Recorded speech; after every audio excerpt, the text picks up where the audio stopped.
Hello, Charlotte County! Welcome to the Larry Timko Show on 1070 NBC Sports, broadcasting live from our Harbor Nissan studios. Phone lines are open at 206-1070, outside the local area at 800-668-1070. In studio, we got Bill Siebert, and performing at Vasani's Comedy Zone tonight and yesterday and the day before is Julie Scoggins. What's up, Larry? Hey, Julie. I love you. I'm so glad to see you. I know. Happy Thanksgiving. You too. With two B's in it. Thanksgiving. That's how Buckwheat would have said it. I like my turkey stuffed. That's what she said. Yeah, right. No doubt. It's good to see you, Julie. I haven't seen you since, gosh, I don't know. Maybe New Year's 6 year. months. Last time I saw you, you were down here with Ricky Reyes. Oh. And that was, 5-6 months ago? Oh, longer than that. It was before Last Comic Standing. I know that. Well, I was here for New Year's this past year. Oh, yeah, Last Comic Standing was July. Okay, it was before that, I think. Okay. Yeah. Right on. I was here for New Year's last time at Vasani. That's and right. The whole week, not just the New Year's Eve. Yeah, we like having you down here for the week. Me too. Yeah, it's because we get to hang out. Yes, we do. Yeah. And then I see you made a new friend in Chuck Britton. He's from my hometown. He's from Charlotte. Well, he's a Harley rider, too. Yep, and we just hit it right off because we had lots in common. Awesome. And he's tall. Yeah, he's tall. So are you. Yeah. For those of you who aren't familiar with Julie Scoggins, Julie is a local favorite. She's from Charlotte, North Carolina, and she's had every single job in the world before she got into stand-up comedy. Well, not all of them, but the legal ones. Let's see. Ricky Reyes was down here. We were talking about a sitcom for you because we think you'd make the best sitcom star. You got that look, you got that vibe, and we were trying to think of some different ideas. Reba McEntire meets the WNBA. That's my look. I'm 6'2". Yeah, well, my idea was that every week, every episode, you had a different job. You couldn't hold a job. You're trying to be a stand-up comedian, obviously, but every week you had a different job. 1 week you're a truck driver. 1 week you're working at Waffle House. 1 week you're doing this. 1 week you're a mascot. You know what I mean? Every week you got a different job. It's That's hilarious. not really much. That's not really very far from real life. Exactly. So it's, well, you got to have that little twist of reality. Absolutely. In a sitcom. Absolutely. So that's what it is. I have had a lot of jobs. Yeah. I was Ricky would be your pet sitter. He read what? Ricky Reyes would be your pet sitter in the show. Oh God. He's so funny. Yeah, he is. I worked for a veterinarian when I was in high school. That was one of my summer jobs. I was a pooper scooper. I know, it's not all glamour. Oh, it's not. I worked for an animal shelter for a week. And once they showed me how to clean the anal glands of the animals, I was like, I quit. They call that expressing. Is that what they call the that? Anal glands. Well, yes. I call it, here's my 2 weeks notice. Not even. Not even. I didn't make much money, but I quit biting my nails. I'll tell you that.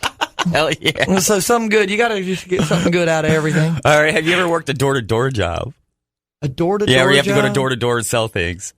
Not too much. I've delivered things, door-to-door, like papers and stuff like that, but not to have to sell things. When I was 19 years old, I tried selling Cutco knives door-to-door. Imagine somebody showed up your door with a bunch of knives. A stranger with knives. Especially nowadays.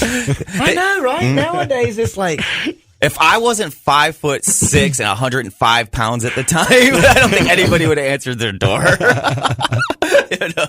Honestly. Like an Edward Scissorhands through the peephole.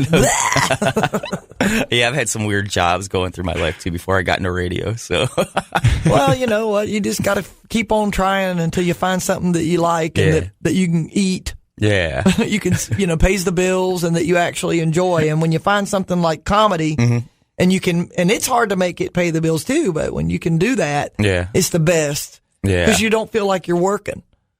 You're doing what you love and getting paid to do it. And that's hard to do because, like any job that's fun pays crappy. Yeah, exactly. Radio, for example. Horrible. If it's fun, though, and people love it and it's cool and you get perks and you get treated like a rock star. Hardest part about my job is waking up in the morning.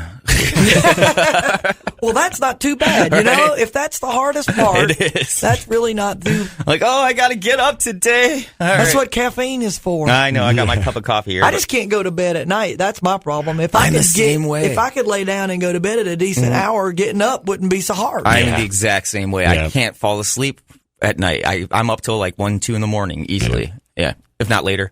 That's been my life always. Even when I was a kid, I was up till that late. Yeah, and I've never been a morning person ever. Right. So yeah, insomnia.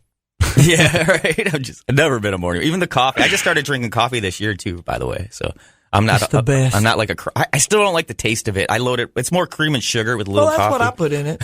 Yeah. I don't like it black. They say that people under 30 that drink coffee black are psychopaths anyway. I believe that. Because nobody under 30 that would drink something that's that bitter and, something's up with you. No. See, I drink black coffee, but I'm not under 30, so hopefully I'm not a psychopath. Were you in the military? No. Because they say that's a pass too. No. The No, I ex-military, it's okay because they pick that habit up there. But I do load it with sugar, though. I mean, do too. and sometimes I do put a little cream in there, but I like it. Sometimes I like it black. You just realized you just called out Ken Lovejoy because he drinks black coffee and he's ex-military. Is he under 30? Yeah, but He's not under 30. yeah, but he is a Republican. No, I'm just kidding. No, you're not. So you were on Last Comic Standing. Tell me about the Last Comic Standing experience. Did you bond with Roseanne? No. No. Oh, no. Oh, no. Did anybody bond with Roseanne? Well, maybe after I left. I don't know. I don't know what happened after I left. So how was that experience? It was really cool. It was very, I tell you, I'm 55 years old and it's just neat to be able at 55 to do something that you've never done before. Yeah. A lot of people get in these ruts, especially once they have families and kids and then life gets in the way and they do the same things every day in and out and they don't have new experiences and stuff. And that was definitely a new experience for me. And, they flew me to LA. They put me up out at Universal. I spent the entire day in legal meetings and all the boring stuff. And then we finally, by the time I got around to filming, it was that night, about 7:00. Oh, wow. They had 600 people in this gigantic theater. And, it was pretty heady stuff. Wow. Yep. And I think they coached them to clap a lot because everything I said got an applause break. And I had timed out a 3.5 minute set. And it was up way too soon because of all the clapping. Yeah. I didn't plan for that. I had timed out my material, based on how long it took me to deliver it with the appropriate timing and not for them to all clap. But I think what happened, they coached them to do that so they would have editable points. Yeah, see, I always wondered how much of that show is scripted. Everything in Hollywood is scripted. There is absolutely nothing. Right. Well, that's why I don't watch like The Voice or American Idol because it's all auto-tuned. It's not really them singing. Everything is scripted. Right. And Last Comic Standing showed me too, like I've been doing this 18 years. There were people that made it past the first round. I didn't.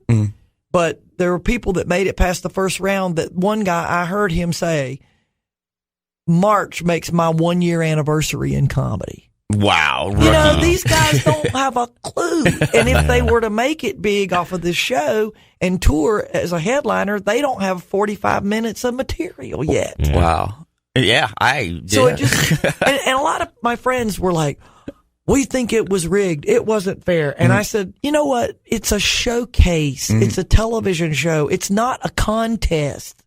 I don't believe anybody ever intended for it to be a fair competition. Well, I'll tell you, I liked the first season. I was really hooked on it that first season when that Jay Moore was hosting it, and then they took like the top 10 comics and put them in like a house, and they were all battling against each other, kind of like Big Brother. Yes, like Big Brother. I kind of like that. Everybody's ganging up on Dat Fan. It was like, they made a villain out of him. It was great. And he's a prime example because he won it. And nobody, haven't heard from him since. And he only had 15, 20 minutes of material. And he had to, I don't know how they toured him after that happened. Because, I don't think they did they? I'll tell you something. One time, about 2 years ago, maybe a little bit longer, I got called to work with, what's his face from SNL, Mango, Mr. Peepers. Chris Kattan. Oh, Chris Kattan, okay. Okay. I got called. That would be a good pairing. Chris Kattan was coming to the club in my hometown in Charlotte, North Carolina. And everybody knows him from SNL and all these parts. And he was on the Night at the Roxbury with Will Ferrell. Yeah. They're the guys standing in the bar. What is love? Yeah. Baby, don't hurt me. Right. And he was so terrible at stand-up. but he was famous. Yeah, he's just name recognition. So, yes, Yep. marquee value. Kind of like Pauly Shore. Yeah. Well, I'll tell you something. Pauly Shore, he did grow up in comedy. He did, and he had it kind of handed to him, but he does have an act. He's a bit obnoxious, but he does have an act, and he is funny, and he does know how to write a joke. This guy came out, they introduced him, he came out waving sparklers to Katy Perry's Firework, ran around the room, and that was his opening bit. Wow. He's got nothing. He's got no material, no nothing. So they hired me. They said, well, we need somebody To be funny. to have some substance in the show. And he brought, Richardson. Kate Richardson. No, it's a dude. What was his name? He was from SNL also, but he did Drunk Girl. Remember that character, Drunk Girl, on Saturday Night Live? I don't Oh, watch crap, that. I don't know. He The brought newer him, ones get me. and he was a headliner. He was pretty good. Huh. But the point I was making was that these guys that make it big sometimes aren't ready, Yeah. and then they can't go out and perform for an hour. Well, that's what I was saying about Dat Fan. He won the first season of Last Comic Standing, but nobody remembers him. Everybody remembers the People's Champion, Ralphie May. You know, and Ralphie May's touring. He's got these Netflix, shows and all that stuff. You see his DVDs everywhere. You see him performing everywhere. Dat Fan, I think they deported him right after that show. I swear to God. Ralphie May's a hustler, and he's worked it and kept it going and marketed and wrote material, and he's just he's going after it. Yeah. He's not sitting back. You can't sit back and wait for it to come to you. I don't know what Dat Fan did, but I don't know. Well, I don't know if you've ever watched that first season, but Dat Fan seemed like he had these expectations where everything should be handed to me. I don't have he to work was for the one nothing. that had all the charts and notes and everything that analyzed the data that analyzed he was his crazy. laughs per minute, It was and crazy. he had it broken down to a science. Yeah. But here's what I heard about. Remember when Gabriel Iglesias was on Fluffy? Yeah. I had heard about him being on, and I don't know that this is true or not. I'm just going to tell you what I had heard was, It's true. if you stay on the show, if you make it to the final 5, you're obligated to go on tour Oh, really? for Last Comic Standing. You have to do all these theater shows for a period of months till it's fulfilled, till they've made enough money off of you, Yeah. and then you're cut loose and you can go do what you want. Gabriel Iglesias got thrown off halfway through remember he had a cell phone and he was getting texts or something, because it was back when you had competition and they had to write new jokes, and I think it was when they were still staying in the house. Okay.